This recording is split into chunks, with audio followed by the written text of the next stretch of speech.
নমস্কার, আমি অ্যাস্ট্রোলজার চৈতালি রায়চৌধুরী।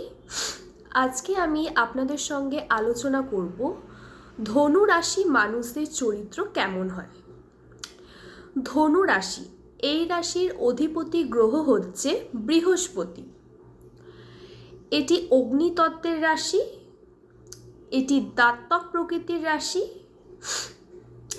এটি পুরুষ রাশি এবং ক্ষত্রিয় বর্ণের রাশি। ধনুরাশি, ধনুরাশির মানুষদের চরিত্র কেমন হয়? ধনুরাশির মানুষরা সুপরামর্শদাতা হয়। মানে ধনুরাশির মানুষদের কাছে গিয়ে যদি কেউ ভালো পরামর্শ চায় বা ভালো কোনো বুদ্ধি চায়, ধনুরাশির মানুষরা কিন্তু তাদেরকে খুব ভালো বুদ্ধি দিতে পারে। মানে যারা ধনুরাশির মানুষের কাছে সুপরামর্শ চাইতে যাবে বা কোনো বুদ্ধি চাইতে যাবে, ধনুরাশির মানুষরা কিন্তু খুব সুন্দর পরামর্শদাতা হয়। মানে এরা খুব ভালো পরামর্শ দান করবে।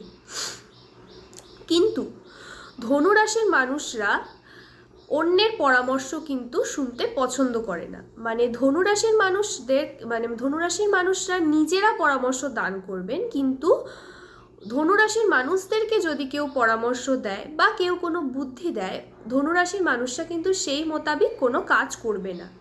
কারণ ধনুরাশির মানুষরা পরামর্শ দিতে যতটা না পছন্দ করে, অন্যের পরামর্শ শুনতে কিন্তু ততটা পছন্দ করে না ধনুরাশির মানুষরা।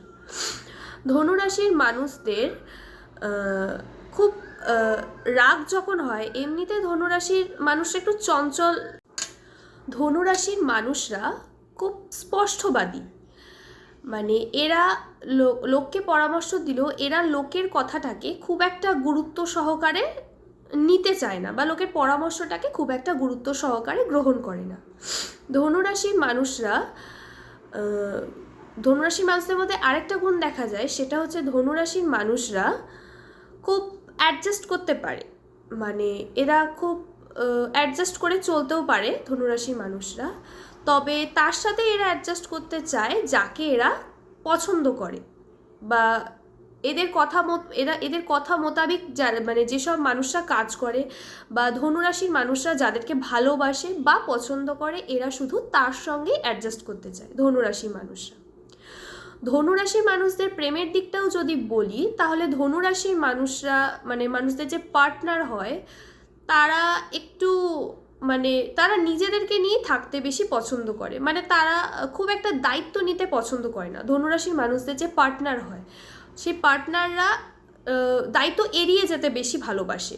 মানে সব কিছুই সেই ধনুরাশির মানুষটার ওপরেই চাপটা বেশি আসে। তাদের পার্টনাররা একটু এড়িয়ে যেতে, দায়িত্বটা নিতে পছন্দ করে না। এইরকমও ধনুরাশি মানুষদের মধ্যে এই জিনিসটা আমি লক্ষ্য করেছি বা দেখতে পাওয়া যায়। ধনুরাশি মানুষদের যে পার্টনার হয়ে থাকে তাদের কথা বলছি। এবং ধনুরাশির মানুষদের যেহেতু অগ্নিতত্ত্বের রাশি, সেই জন্য ধনুরাশির মানুষরা কিন্তু যখন রেগে যায় বা মাথা গরম করে ফেলে, এদের রাগটা একটু বেশি, যেহেতু অগ্নিতত্ত্বের রাশি।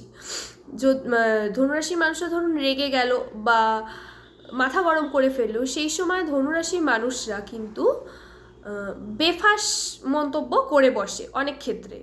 মানে তখন ওদের তখন ওদের মাথাটা কাজ করে না যে আমি এই মন্তব্যটা করে ফেললাম, তার জন্য আমি অনেকের কাছে অপ্রিয় হয়ে গেলাম, বা আমাকে কেউ কিছু মনে করলো কিনা, এই জিনিসটা কিন্তু তখন ওদের মধ্যে কাজ করে না ধনুরাশির মানুষ যখন রেগে যায় সেই সময়। এমনিতেই ধনুরাশির মানুষরা খুবই ভালো সুবক্তাও হয়ে থাকে, খুব ভালো সুপরামর্শদাতাও হয়ে থাকে। ক্রিয়েটিভিটিও এদের মধ্যে লক্ষ্য করা যায়।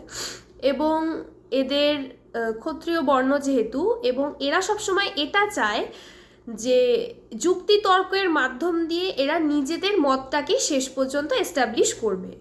মানে অন্য কেউ এদেরকে যদি সুপরামর্শ দেয় বা কিছু ভালো কথা বলে বা তাদের মতো করে কিছু কাজ করতে বলো, ধনুরাশির মানুষরা কিন্তু সেই জিনিসটাকে গুরুত্ব দেয় না। ধনুরাশির মানুষরা সেটাকেই গুরুত্ব দেবে যেটা নিজে সে সিদ্ধান্ত নেবে, যে সিদ্ধান্তটা নিজে নেবে, এবং যুক্তিতর্কের মাধ্যমে নিজের মতটাকে সবসময় প্রতিষ্ঠা করতে চায় ধনুরাশির মানুষরা।